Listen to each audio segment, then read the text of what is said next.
Next is carpal tunnel syndrome. What is carpal tunnel syndrome? Carpal tunnel is a tunnel underneath the what? Flexor retinaculum of the wrist, right?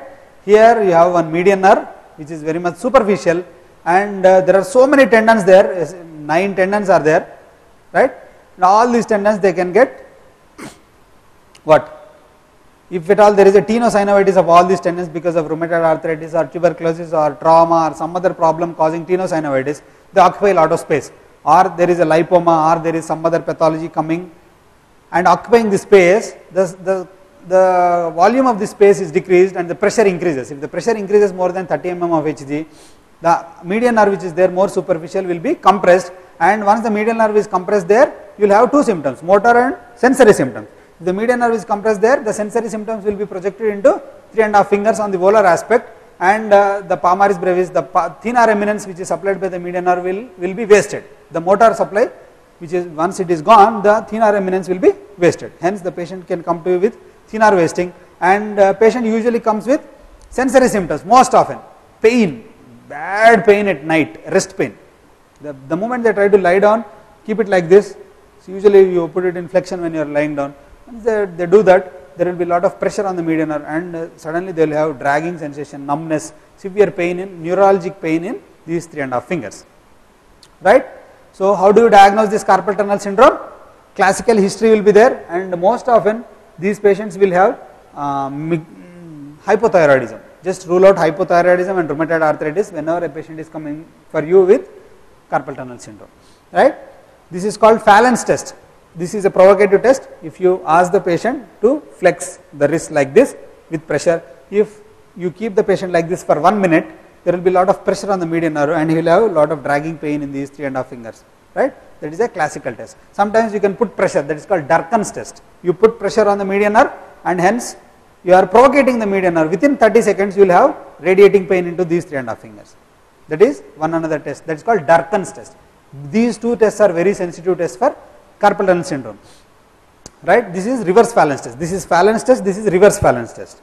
Both of them are indicative of a compressive neuropathy of median nerve at the carpal tunnel. Another modality of testing is nerve conduction study. You just study the conduction velocity across this area, it grossly gets decreased because of a compression, right? Nerve conduction studies will be abnormal. So the best modality for you to treat is, the first thing is give, this is called night splint.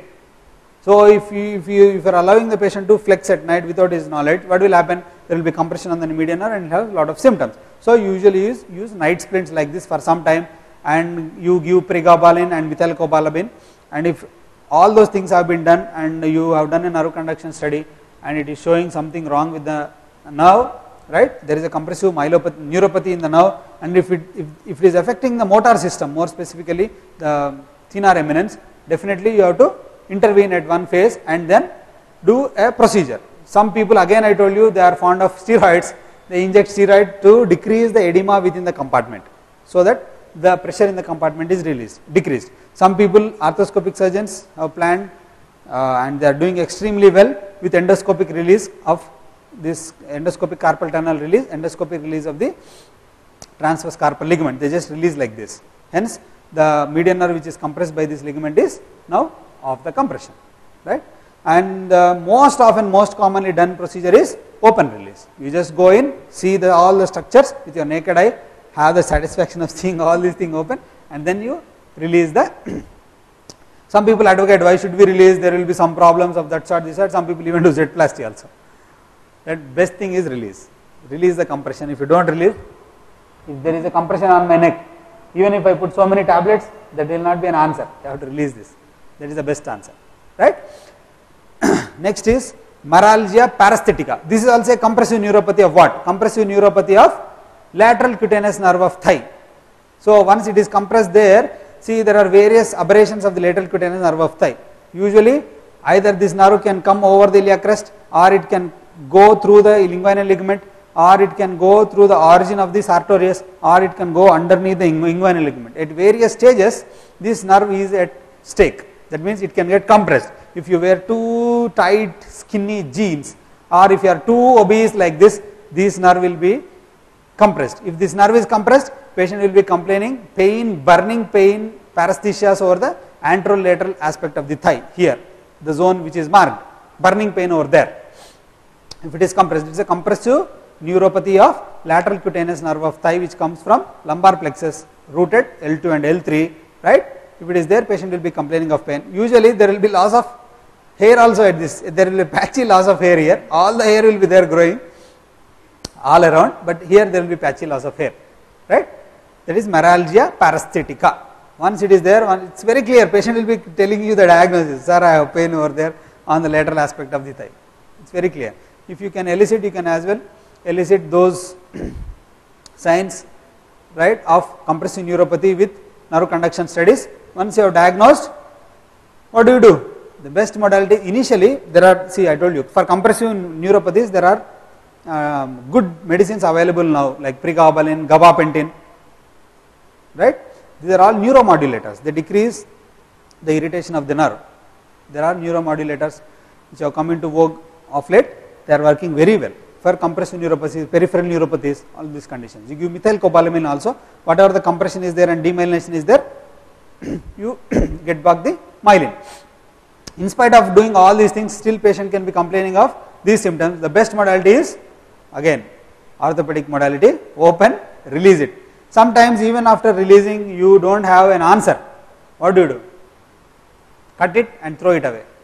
Neurectomy, at least you have to remove 4 centimeters of nerve to do that, otherwise you will have again aberrant sections coming in and you have neuroma, end neuroma and have a lot of pain, right. The best thing is release of lateral cutaneous nerve of thigh. Here we will put the full stop. Hopefully I have covered most of the topics that are essential and extremely important. I know there are limitations for this course. Given a chance, definitely we can take some more time and have a discussion in detail in certain topics, right. But most of the topics have been covered in detail, in brief, and what is most important has been covered. I have taken lot of time in osteoarthritis because most of the research is now going on in osteoarthritis, right, and me being one part of it, so by default I have gone more in depth in osteoarthritis, right. But it is an extremely important condition. Every person, you, me and every person will have to go into that phase, and at one time you have to suffer. So if you know how it is happening, if you know how you can decrease the strain on your joints, then you can protect them. Then that becomes an effective alternative to what? Ultimate joint replacement, right. Thank you, thanks for your patience.